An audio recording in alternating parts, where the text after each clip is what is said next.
Avez-vous déjà remarqué à quel point la présence britannique à Paris a toujours été presque naturelle? Il suffisait de se promener sur les Champs-Élysées, de traverser les cafés de Saint-Germain, ou même de faire la queue au musée pour entendre cet accent si particulier venu d'outre-Manche.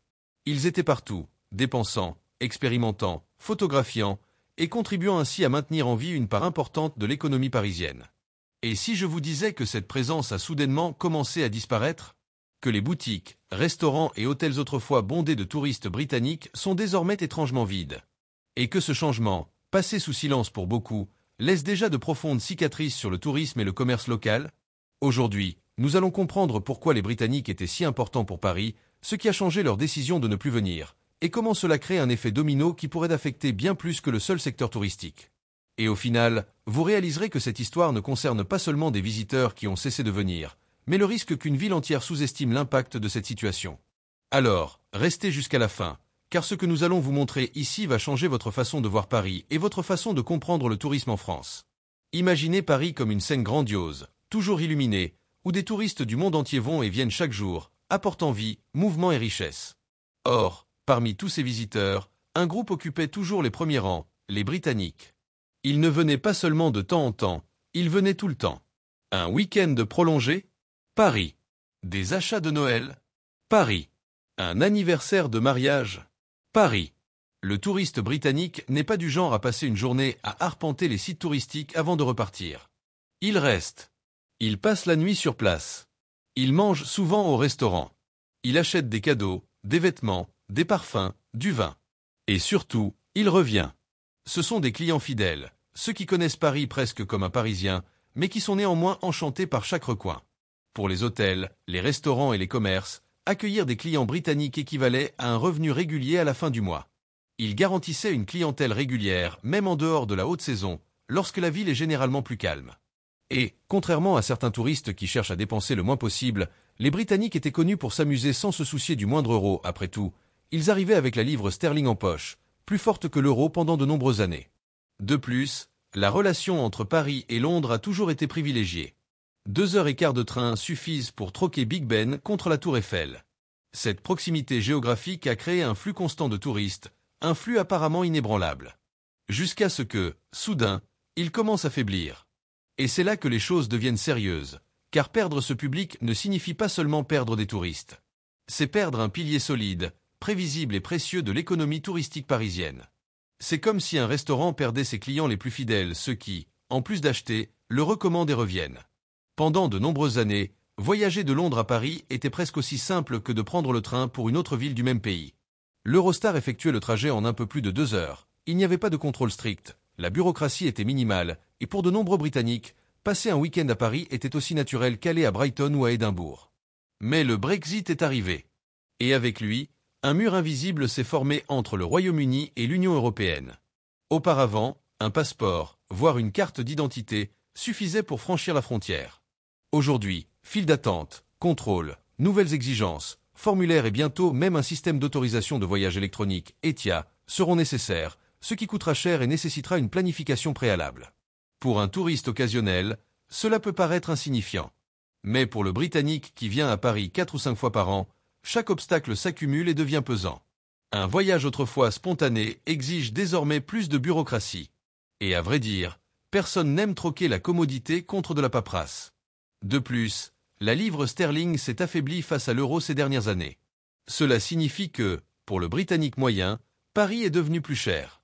Notes de restaurant, chambres d'hôtel, shopping, tout semble plus cher qu'avant. Et lorsqu'une destination passe de rapide et accessible à compliqué et cher, beaucoup y réfléchissent à 2 fois avant d'acheter un billet. Et n'oublions pas un autre facteur, la hausse du coût de la vie au Royaume-Uni. Avec une inflation élevée et des factures salées, de nombreuses familles réduisent leurs dépenses autrefois courantes, et malheureusement pour Paris, les escapades romantiques le temps d'un week-end en font partie. Résultat, un flux qui a lentement mais sûrement diminué.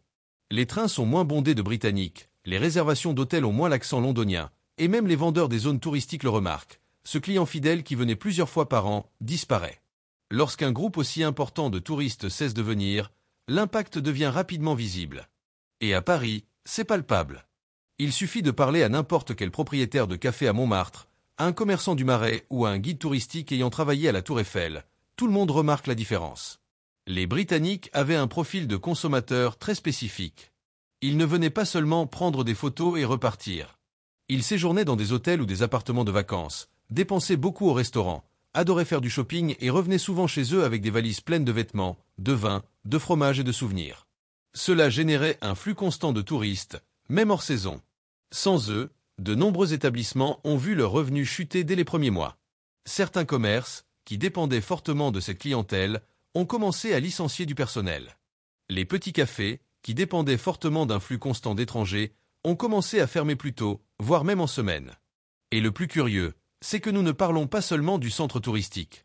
Des quartiers moins connus, où les Britanniques recherchaient autrefois des expériences plus parisiennes, comme les marchés de rue et les bistrots cachés, ont également ressenti l'absence de cette tendance. Pour de nombreuses entreprises, le tourisme britannique était une sorte de garantie de survie. Elles voyageaient en dehors des vacances scolaires françaises, remplissant hôtels et restaurants pendant des mois moins attractifs pour les autres touristes. Cette régularité a permis d'équilibrer les comptes tout au long de l'année. Avec le départ de ce groupe démographique, Paris a non seulement perdu des visiteurs, mais aussi un flux de revenus stable et prévisible. Et le plus inquiétant est que, pour de nombreux commerçants, remplacer ce profil touristique n'est pas si simple. D'autres voyageurs viennent, mais pas toujours avec la même fréquence, les mêmes dépenses et la même fidélité que les Britanniques. Certains secteurs parisiens ont ressenti l'absence de touristes britanniques beaucoup plus durement que d'autres. Le premier est l'hôtellerie. De nombreux hôtels, notamment de taille moyenne situés à proximité des attractions touristiques, comptaient fortement sur cette clientèle.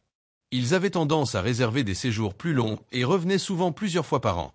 Face à la baisse de ces réservations, plusieurs établissements ont commencé à proposer des réductions attractives pour attirer davantage de visiteurs.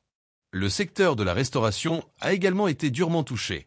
Restaurants traditionnels, bistrots familiaux et même grandes brasseries ont retrouvé des tables vides là où autrefois l'accent britannique était omniprésent.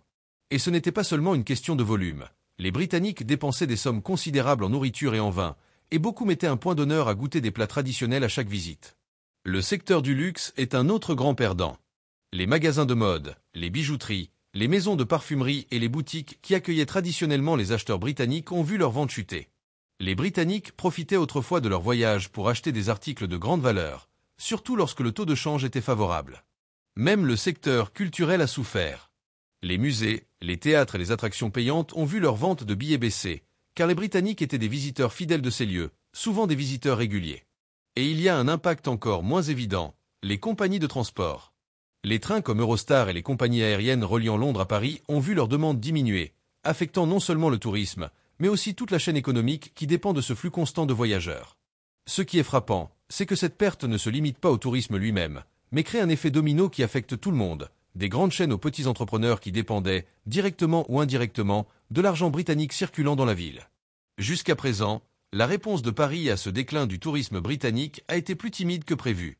Aucune campagne officielle d'envergure n'a été menée spécifiquement pour reconquérir ce public, du moins pas de manière visible.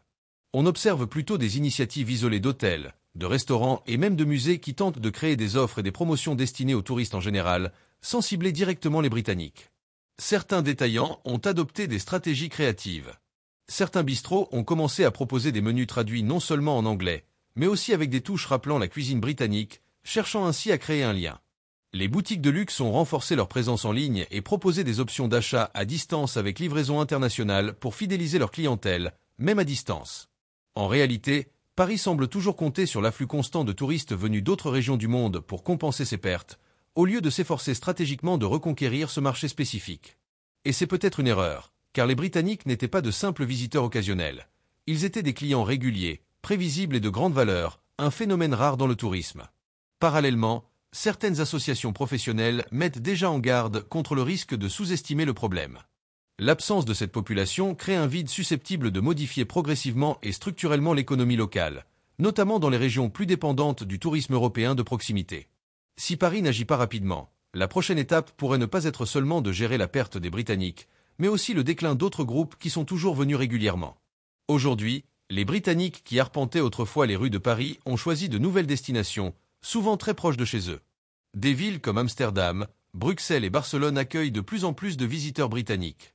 Ces destinations offrent des vols directs bon marché, moins de formalités administratives et dans certains cas, des tarifs d'hébergement et de restauration plus compétitifs qu'à Paris. De plus, certaines destinations plus petites mais bien desservies ont gagné en popularité auprès des Britanniques, comme Lisbonne, Porto et même les régions côtières italiennes, où le climat est agréable et l'accueil généralement chaleureux. À cela s'ajoute le facteur nouveauté. Pour de nombreux touristes, revenir au même endroit encore et encore n'est plus une priorité face à l'offre diversifiée et variée. Un autre point important est que de nombreux Britanniques ont préféré voyager au Royaume-Uni ou en Irlande, optant pour des expériences plus courtes et plus pratiques, en particulier après la hausse du coût de la vie et la volatilité des taux de change. En réalité, tandis que ces visiteurs découvrent de nouvelles passions en chemin, Paris s'efface. Non pas parce qu'elle a perdu son charme, mais parce que le monde offre des alternatives de plus en plus accessibles et intéressantes et les Britanniques en profitent. Lorsqu'un groupe de visiteurs aussi important que les Britanniques commence à disparaître, l'impact ne se limite pas aux hôtels et aux restaurants. C'est comme si on renversait le premier domino, tout autour commence à en pâtir. Moins de touristes signifie moins de consommation dans les boutiques de souvenirs, les pâtisseries et les cafés de quartier. Cela signifie moins de taxis et de chauffeurs de VTC. Moins de guides touristiques sans groupe pour les accompagner. Moins de musées vendant des billets. Même des secteurs apparemment éloignés du tourisme, comme les blanchisseries industrielles, les entreprises de maintenance et les fournisseurs de produits alimentaires finissent par constater une baisse de la demande. Et cet effet se propage. Le propriétaire d'un petit café vend moins, réalise moins de bénéfices et réduit les heures de travail d'un employé. Cet employé, avec moins d'argent, consomme moins sur le marché local. Le marché, à son tour, vend moins et peut finir par licencier du personnel. C'est un courant silencieux mais puissant qui affaiblit lentement mais sûrement l'économie locale. Dans le cas de Paris, où le tourisme représente une part importante de l'économie, perdre un public aussi fidèle et nombreux que les Britanniques n'est pas seulement une question de nostalgie, c'est une véritable menace pour la stabilité financière de centaines de petites entreprises.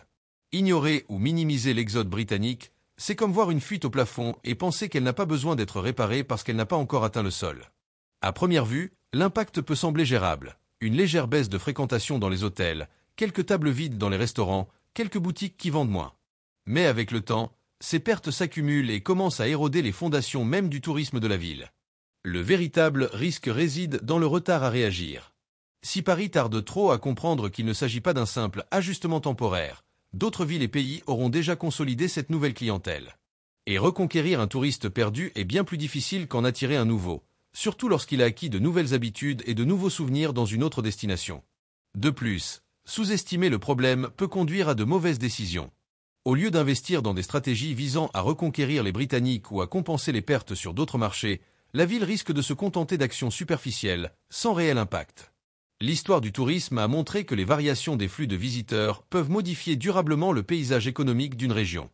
Et si Paris n'agit pas maintenant, elle risque de se retourner dans quelques années et de constater qu'elle a perdu bien plus qu'elle ne l'imaginait. S'il y a une chose que cette situation montre clairement, c'est que le tourisme n'est pas une ressource inépuisable. Il faut le préserver, le cultiver et surtout le comprendre. Le départ des Britanniques est un signal d'alarme, non seulement pour Paris, mais pour toute ville qui dépend fortement d'un seul groupe de visiteurs. Maintenant, j'aimerais connaître votre avis. Pensez-vous que Paris peut encore renverser la situation? Ou la perte est-elle déjà irréversible? Donnez votre avis dans les commentaires, car ce débat est important et pourrait faire émerger des idées que même les experts n'abordent pas. Et si vous souhaitez continuer à suivre des analyses comme celle-ci, avec des faits, du contexte et des explications claires, abonnez-vous à la chaîne dès maintenant et activez les notifications. Ainsi, vous ne manquerez aucune vidéo et aurez toujours une longueur d'avance sur la compréhension de l'impact de ces changements non seulement sur Paris, mais sur le monde du tourisme dans son ensemble.